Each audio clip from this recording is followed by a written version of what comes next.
दोस्तों नमस्कार। दोस्तों एक नए सेशन के अंदर मैं आपका स्वागत करता हूं।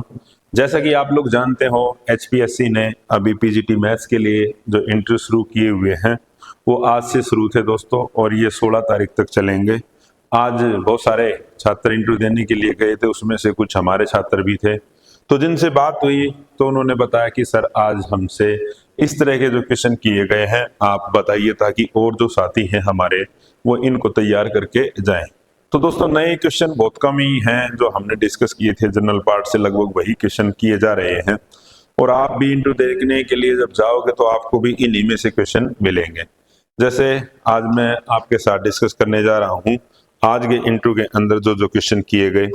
तो दोस्तों एक तो जैसे सब्जेक्ट की बात करें, सब्जेक्ट में वहां पर उससे पूछा गया कि आप बताइए कौन सा टॉपिक पढ़ाओगे। उन्होंने उसको चॉइस दी, जो हमारे साथी थे इंटरव्यू देने के लिए गए थे, उन्होंने बताया कि सर मैं जो रिलेशन और फंक्शन इसको पढ़ाना चाहता हूं। तो उन्होंने कहा कि कोई नहीं, पढ़ाइए आप। तो उन्होंने उसी का जो टॉपिक है उसको दे दिया और उसने उसको पढ़ा। फिर जो भी सब्जेक्ट से रिगार्डिंग, जो भी इस टॉपिक से रिलेटेड जो क्वेश्चनिंग थी वो हुई, उसमें ग्राफ बनाने के लिए उन्होंने बोला, और ये चीज हम पहले ही करवा चुके थे। उनका इंटरव्यू काफी अच्छा गया। उसके बाद फिर जनरल सेक्शन की बात करें दोस्तों, यहाँ पर महिला आयोग के बारे में पूछा गया, क्योंकि महिलाओं के साथ कोई भी यदि गलत चीज होती है तो उनको रोकने के लिए एक नेशनल लेवल पर भी महिला आयोग कमीशन है, और हमारे हरियाणा के अंदर भी एक महिला कमीशन है। तो महिला कमीशन से भी कुछ आज क्वेश्चन किए गए। और उसके बाद जो हरियाणा जीके से, जैसे यूपी के साथ हरियाणा के किन जिलों की बाउंड्री लगती है, यूपी से हमारे को कौन सी नदी अलग करती है, तो ये क्वेश्चन भी हरियाणा जीके से पूछे गए हैं। तो दोस्तों मैं आप लोगों को इस विषय के बारे में बता देता हूँ थोड़ा।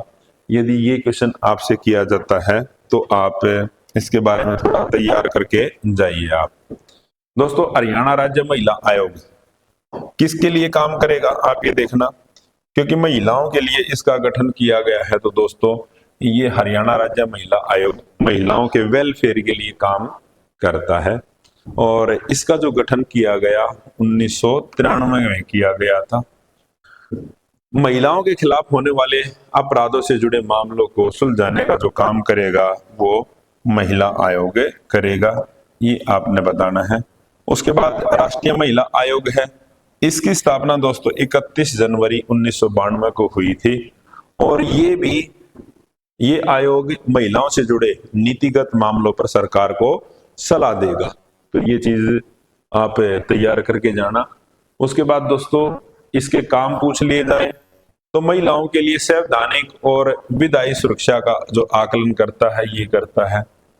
भाई महिलाओं के खिलाफ जो अपराध हो रहे हैं उनको रोकने में क्या कदम उठाए जा सकते हैं, या जो कुछ अपराध हुए हैं उनमें किस तरह से आगे काम करना है, दोषियों को सजा दिलवाना है, सरकार को कुछ सलाह देनी है, ये काम कौन करता है, ये करेगा महिला आयोग जो कमीशन है वो। शिकायतों का निवारण करना, महिलाओं से जुड़े नीतिगत मामलों पर सरकार को सलाह देने का काम करेगा, यही करेगा। तो ये पॉइंट है, आपने इनको पढ़ के जाना है। राष्ट्रीय महिला आयोग से जुड़ी और कुछ बातें ये हैं।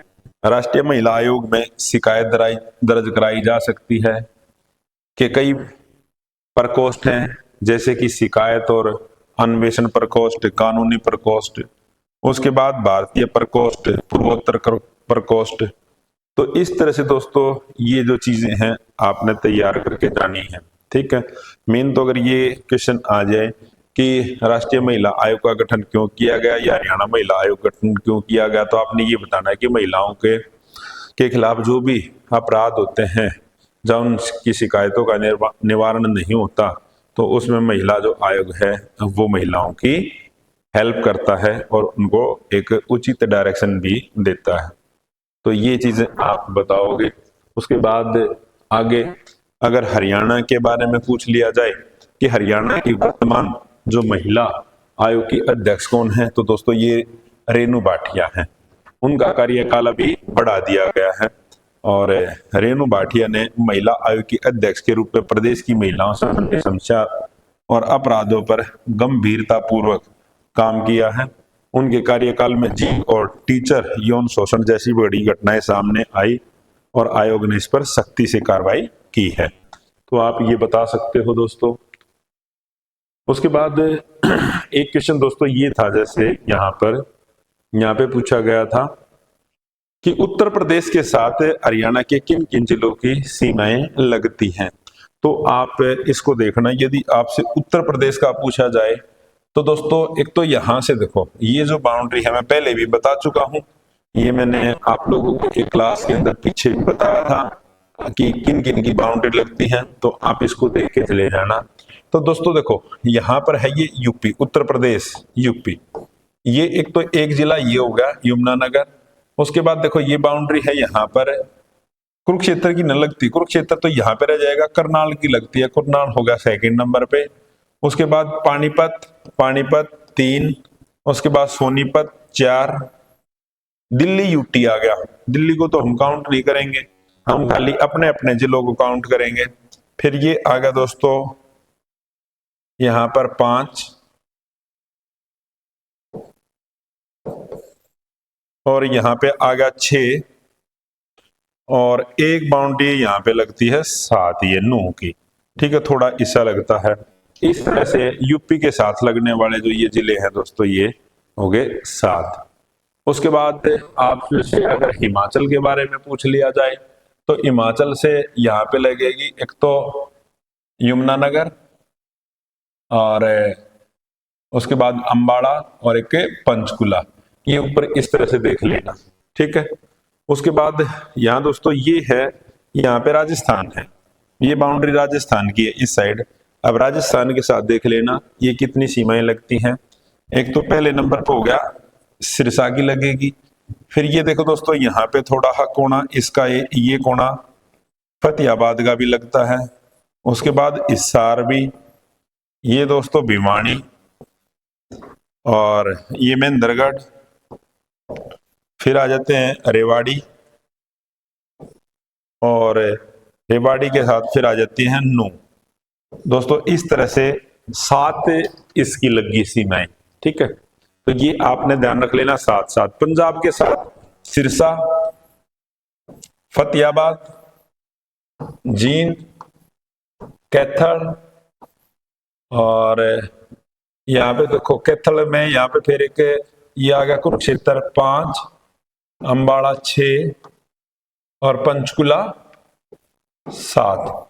तो इस तरह से दोस्तों आप ने ये चीजें ध्यान करके जानी है, यानी मैप को आप पढ़ के जाइए, कुछ ज्यादा नहीं है, आप 10 मिनट भी लगा लोगे ना मैप पे, आपको सारी चीजें क्लियर हो जाएंगी और कंफ्यूज होने की जरूरत नहीं है। ये बेसिक ही जो चीजें हैं इनको आपने करके जाना है, कौन से के साथ कितनी हमारी सीमाएं लगती हैं। आमतौर पर ये भी क्वेश्चन पूछ लिया जाएगा, हरियाणा के साथ कितने राज्य और कितने यूटी की सीमाएं लगती हैं, ये मैंने उस दिन भी बताया था, पहले क्लास में ले चुका हूं, इसके बारे में कोई नया विषय नहीं है, तो आप उन दूसरी क्लासों को देख लीजिए।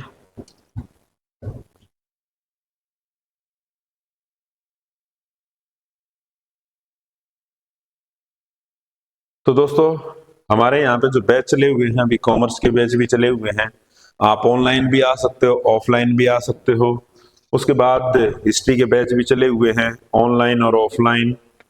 और दोस्तों बाकी जो दूसरी कोचिंग है यहाँ पर ऑनलाइन और ऑफलाइन, जैसे एसएससी है, सीजीएल है, सीपीओ, यानी जो जितने दूसरे एग्जाम होते हैं उनके सब के बैच हमारे यहाँ पे चले हुए हैं। और आप गूगल प्ले स्टोर से आप हमारी ऐप एडू चाणक्य डाउनलोड कर सकते हो। कुछ साथियों के पास आईफोन है, आईफोन में पहले आपको क्लास प्लस की ऐप डाउनलोड करनी पड़ेगी, उसके बाद हमारा ऑर्गेनाइजेशन जो कोड है BULGQM, ये डाल के आप ऐप आपकी काम करने लग जाएगी। और इससे रिलेटेड आपने कभी ये नोट्स या ये चाहिए, ये भी आपको वहां पर मिल जाएंगे। तो आज के सेशन के अंदर इतना ही, मिलते हैं जल्द ही। और दोस्तों आप लोग कमेंट जरूर करना और बताना कि जो चीजें हमने आप लोगों को कराई थी उससे आपको बेनिफिट हुआ या नहीं, तो जरूर बताना। जय हिंद, जय भारत, जय हरियाणा।